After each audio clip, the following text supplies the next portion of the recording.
Good morning, Maryland! This is not a test. This is your 2024 primary day. Polling places open 7 a.m. In one-party states, which we are, the primary elections are often more important than the general elections. So if you haven't voted yet, today is it. And from Rockville in the great state of Maryland, this is I Hate the News, a weekly news bulletin from I Hate Politics podcast, a show about a human activity we love to hate. I am Sunil Dasgupta. Music for this episode comes from Doogie Whittaker and the Lonesome Mile. Whittaker on vocals and guitar, Howard Rayback on bass, Allison Cena on the drums. The song is called Streetlight Sigh, lyrics by Dale Ingram.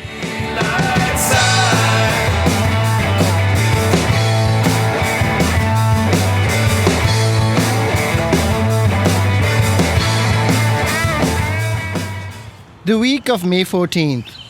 It is the polls, but much more. This week is also peak bird migration through the Washington, D.C. region. According to the Cornell University and Oregon State University-run bird migration website, Birdcast, almost 7 million birds flew north over Virginia on May 11th and 12th alone. 2 million flew over the state of Maryland. Disclaimer, these are estimates. Not all birds may fully cross a region in one night, resulting in a greater number of birds in flight than total birds crossed. Last week, May 8th, the police cleared the student encampment in George Washington University in D.C.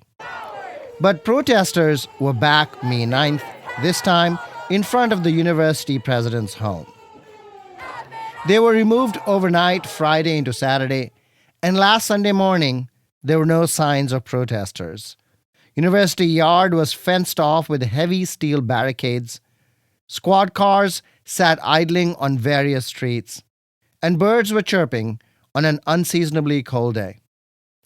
And we met Edward from Potomac, who said he didn't go to George Washington University, but had graduated from Winston Churchill High School in Montgomery County.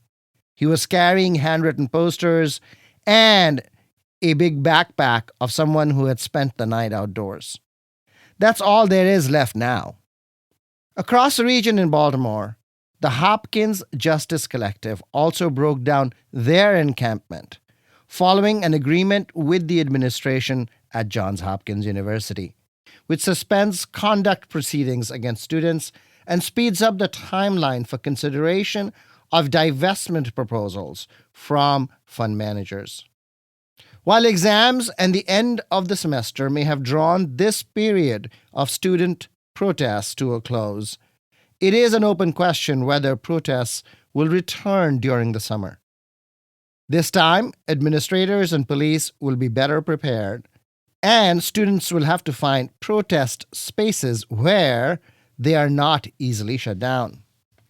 On April 30th, when I interviewed George Washington University student Reem, she had said that the protests were focused on the university's divestment from Israel, a more achievable goal for students, she described, but less so on the big project of ceasefire in Gaza, which is clearly more emotive, especially now with the invasion of Rafah.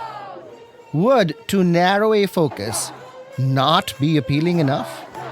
Or would too broad a protest need to be presented to the Biden administration and Congress instead of college presidents?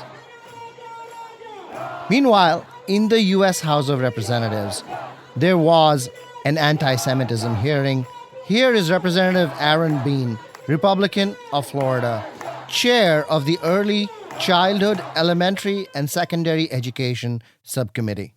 It's hard to grasp how anti-Semitism has become such a dominant force in our K through 12 schools. Some kids as young as second grade are spewing Nazi propaganda, which begs the question, who has positioned these young minds to attack the Jewish people? Montgomery County Board of Education President Carla Silvestri responded. Let me be clear.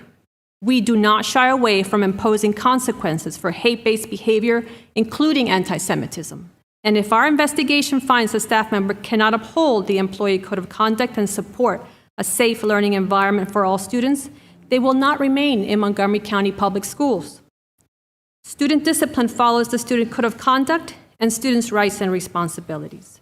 We have put in place a clear reporting process and training for school leaders and staff. We are empowering students and families to report incidents of harassment so that we can take action. We're working to prevent anti-Semitic incidents from happening in the first place through education. We enhance the curriculum throughout K-12 to expand on topics related to the Jewish experience. 12 community organizations joined us to form a hate bias advisory group to support our collective effort to address hate-based speech and incidents, including anti-Semitism. It is worth pointing out that the 4 teachers put on leave for alleged anti-Semitic remarks have now been reinstated at new schools. The Council of American Islamic Relations had filed First Amendment lawsuits on their behalf. And the Zionist Organization of America has sued MCPS for failing to deal with anti-Semitism in the schools. And so, here is the lesson. When we disagree, we appeal to government to determine the right path forward. But MCPS is truly stuck in a thankless space between 2 virtues, First Amendment and equal protection. Tomorrow, May 15th, is the Metropolitan Washington Council of Governments Powerful Transportation Planning Board meeting to determine transportation projects which will be evaluated for air quality impact. I spoke with TPB's Vice Chair and Gaithersburg City Council member Neil Harris. The second half of the 2-hour meeting will be primarily focused on determining what projects will be included in the air quality conformity analysis, which is a 10-month process that is required for the updated 25-year plan for transportation in the DC metropolitan region. What are some of the highlights of the projects that you're looking at for air quality now? The 270 project and the American Legion Bridge are the ones that I'm most focused on. The idea being that the American Legion Bridge is approaching the end of its useful lifespan and is a critical artery for this region. Traffic congestion on I-270 is miserable and really needs work. But there are also projects throughout the region on the Maryland side and Virginia and DC, including the potential addition of high occupancy toll lanes to the Wilson Bridge on the other side, connecting Prince George's County to Virginia. And there's some controversy over that because the long-term plan for those lanes is to actually have metro tracks running on them, but that's not scheduled for a long time. And Virginia's Department of Transportation would like to put some automobile lanes there in the meantime, and it's controversial.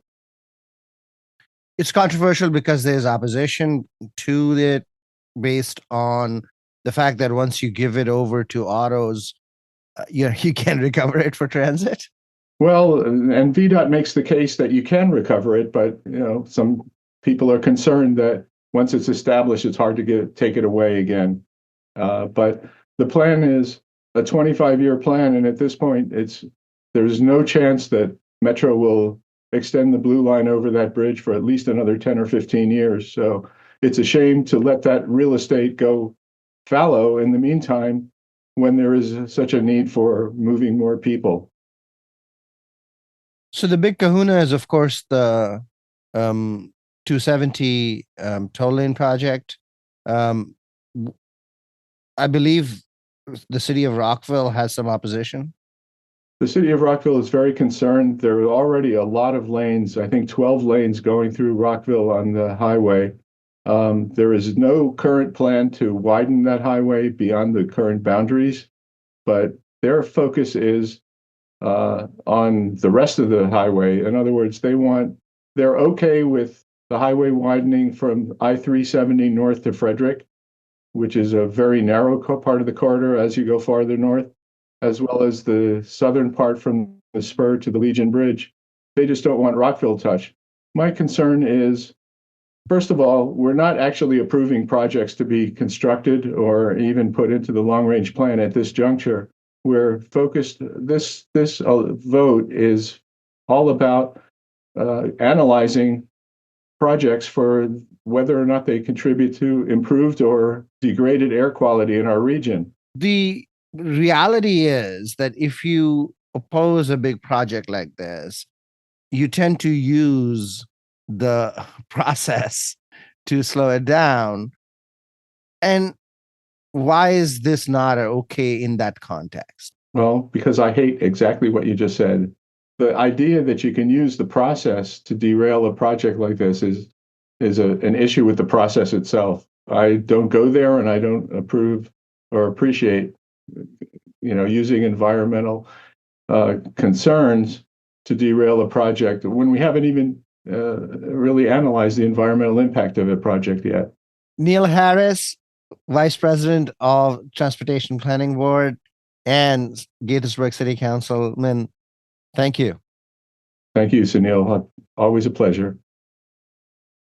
Lastly, we have our friend Hilberto Zelaya from the Montgomery County Board of Elections with some inspiration for you to go cast your vote. Over the 8 days, we got to serve, give and take, about 20,360 voters. It was, slow and steady. You could say slow and steady. We were fully staffed. Our election workers, gratitude to them. So if any of our election workers are watching, we are grateful for your service and look forward to working with you again for the primary elections, May 14th. So slow and steady, and we were there to serve. It's not even 2,000 votes per center. It's about give and take, a little under 3%. 3% of the Montgomery County's electorate. Is that worth it? It's worth it. Yes, it is. At the end of the day, my friend, we are always prepared for 100% turnout. We understand that close to 135,000 voters requested to vote by mail. And it's an opportunity that is afforded to our electorate across the state to leverage early voting. So whether it's under 3% or 90%, we're there to serve. We just ask our voters to make a vote plan. Election day is the last opportunity to flex your in-person vote. And if you still have your mail-in ballot, we do ask that you return that ballot as soon as possible. Identify the closest ballot drop box by texting the word box and your zip code to 77788. So we ask for those who are voting by mail to return your ballot. If you have a change of mind and you feel the need to vote in person on election day, you will need to vote a provisional ballot. How many polling centers do you have for May 14th? It's about 240, 250. We have some consolidated precincts. And so everything is on your sample ballot if you need to know where to vote on election day. That's a very unique nuance, right? For early voting, you're not tied to the nearest early voting center. But for election day, our preference is that you show up to where you vote. And if you don't know, text the word check to 77788, check to 77788 to ascertain where is your election day polling place. And if not, if you're running late, as you know, Montgomery County has the traffic is horrible, is arduous. So if you're running late, go to your nearest polling place. If you're nearing 8 p.m., you will need to vote a provisional ballot if you're outside of your polling place. But nonetheless, we will not turn you away. Well, good luck May 14th. Thank you, my friend. So please make a vote plan. One more day, the big party Tuesday, May 14th. And if you have your ballot, don't sleep on it. Don't dwell on it. Send it back.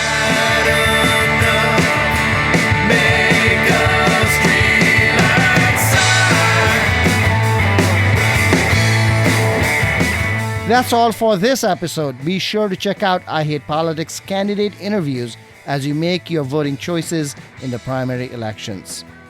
I Hate Politics is produced by me, Sunil Dasgupta, and assistant producers Daniel Galileo, Katarina Gasek, and Catherine Amaya Escobar, with support from University of Maryland, Baltimore County. I direct UMBC's political science program at the universities at Shady Grove in Montgomery County, where, among other things, we explore and learn about politics, government, and society close to home. Music for this episode comes from Doogie Whittaker and the Lonesome Mile.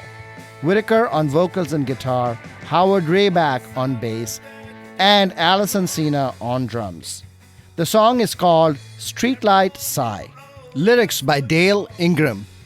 If you want to share your music on the show or know someone else who might want to, please email us at producer@ihppod.org. See you next time. Streetlight sigh.